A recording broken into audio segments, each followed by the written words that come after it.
안녕하십니까. 주식회사 탄도부동산 김효성 대표입니다. 자, 오늘 말씀드릴 주제는요, 예전부터 한번 얘기하고 싶었는데 실제로 여기서 투자를 하시는 분들이 거주자가 뭐고 비거주자가 뭐고, 그리고 거주자가 투자했을 때 어떻게 해야 되며 비거주자가 투자했을 때 어떻게 해야 되며 이런 걸 잘 모르시는데, 기본적으로 이제 거주자다 비거주자다, 한국에 살면 뭐 거주자고 한국에 안 살면 비거주자고 이런 게 아니고요. 지금 제가 말씀드리는 이 거주자하고 비거주자의 기준은 이 세법상 거주자하고 비거주자에 대한 내용을 나눈 거예요. 그래서 이 세법상 거주자라고 하는 것은요, 주소가 한국으로 등록이 되어 있거나 한국에 183일 이상 거주하는 자, 혹은 뭐 자산이 주로 어디 있는지, 뭐 예를 들자면 한국에서 부동산이 있어요. 부동산이 있는데 집도 있고 한국에서 임대 소득도 있고 그리고 어느 정도의 소득이 있는데, 이런 상태라면은 당연히 거주자겠죠. 그런데 이제 많은 분들이 이제 헷갈려 하시는 게, 그럼 비거주자는 그냥 외국에 살면 비거주자냐? 그게 아니고, 실제로 비거주자는 한국에서 살지 않고 외국에 살더라도 외국에서 급여를 받고, 베트남으로 얘기를 해볼게요.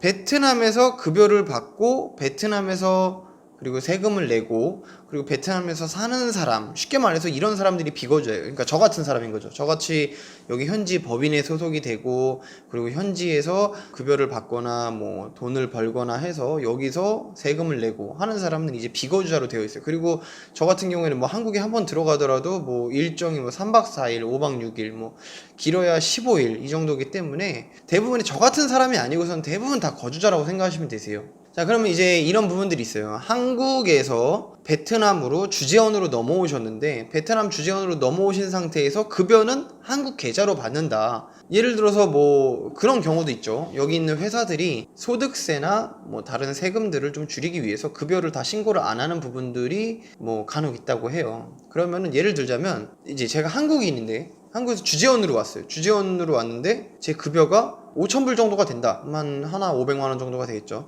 그럼 이 5,000불이 있는데, 5,000불에서 뭐 1,000불은 베트남에서 받고 뭐 4,000불은 한국에서 받는다. 한국에서 받는다는 건 그만큼 소득이 한국에 잡힌다는 거잖아요. 그러면은 그것에 대한 세금을 내셔야 돼요. 항상 우리가 피할 수 없는 거, 소득이 있으면 세금을 내야 되는 거. 예. 죽음과 세금은 피할 수 없다라고 이렇게 흔히들 뭐 농담식으로 얘기를 하는데, 실제로 이 소득이 있으면 당연히 세금이 있어야 됩니다. 그래서 주재원으로 있으면서 한국에서 급여를 받는 시스템이 있고 한국에서의 소득이 잡히기 때문에, 이런 분들은 거주자라고 생각을 하셔야지 비거주자라고 생각을 하셔가지고 해외 부동산을 투자를 하실 때 신고를 안 하시고 이러시면 안 된다는 거예요. 자, 그리고 한국에서 베트남으로 투자를 할 때 해외 부동산 투자 신고라는 걸 하는데요. 이 해외 부동산 투자 신고를 할 때 두 가지의 종류가 있어요. 내가 거주 목적으로 진행을 하는 건지, 혹은 내가 투자를 해서 임대를 줘서 임대 소득세를 받으려는 목적인지, 뭐 이런 부분들이 있겠죠. 물론 이제 시세 차익이나 이런 부분들도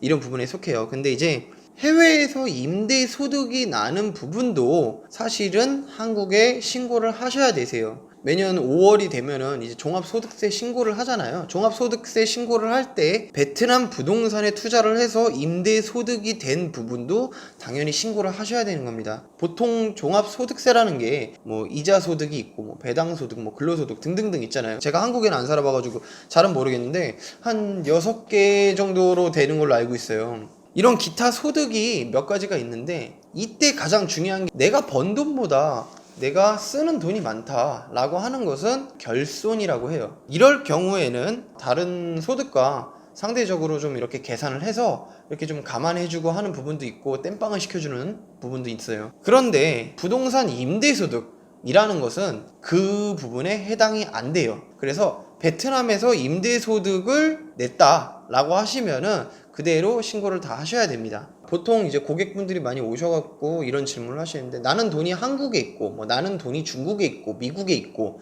그런데 뭐 한국에도 부동산이 있고, 이럴 경우에 무조건 거주자라고 생각하시면 되고요. 그리고 내가 진짜로 외국에 저처럼 아예 이민 생활처럼 아예 나와서 10년 20년씩 살면서 여기서 세금 내고 돈 벌고 여기 현지화에 맞춰서 사는 사람이라면, 그런 분들이 진짜로 비거주자라고 생각하시면 되세요.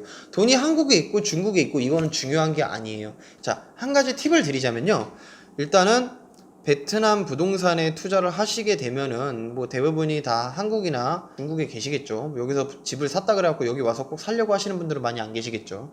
근데 투자를 하셔가지고 임대소득세를 받는 거에 대해서 임대로 내가 투자를 했다라고 해갖고 신고를 하시면요, 소득세를 내야 되잖아요. 그래서 반대로 주거라고 얘기를 하시고 그 다음 투자를 하시면은 그거에 대한 세금은 없겠죠. 뭐 그거에 대해서 임대 소득이 없었으니까. 한국에서는요, 일정 기간에 한 번씩 그냥 내가 주거용으로 지내는 것이다 라는 것을 신고를 하셔야 되는데요, 이럴 때 은행에다가 제출해야 되는 게 이제 등기부 등본, 여기서 이제 핑크북이라고 하는데 핑크북이 잘 안 나오잖아요. 그렇기 때문에 이 핑크북을 제출하는 것이 아니고 그것을 증명할 수 있는 뭔가를 제출하셔야 돼요. 그래서 이제 팁을 드리자면 관리비 영수증이 임대인 이름으로 나옵니다. 임차인 이름으로 나오는 게 아니고, 등록이 처음부터 임대인 이름으로 되었기 때문에 임대인 이름으로 나오지 임차인 이름으로는 안 나오고, 단 임차인에게 이메일이나 전화번호를 등록해서 통보를 그쪽으로 받을 수 있게끔 하실 수는 있어요. 즉 관리비 영수증, 내가 지금 거기서 내가 주거하고 있고 관리비 영수증을 내고 있다면 그런 부분들을 은행에나 뭐 이제 신고하셨을 때 제출을 하시게 되면은 증명할 수 있겠죠. 요거는 이제 팁이에요. 팁이고, 임대를 해서 임대 소득을 냈음에도 불구하고 세금을 안 낸다는 건 사실 불법입니다. 그러니까 저는 이제 뭐 편법도 합법도 불법도 다 말씀은 드리는데 결정은 본인이 하시라는 거예요. 본인이 하셔야 되고, 제가 볼 때는 아직까지는 베트남에서 세금을 줄여서 조금 더 이익을 많이 볼 수가 있다라고 말씀을 드리고 싶고요. 조만간에 아주 멋있는 영상과 함께 찾아뵙도록 하겠습니다. 감사합니다.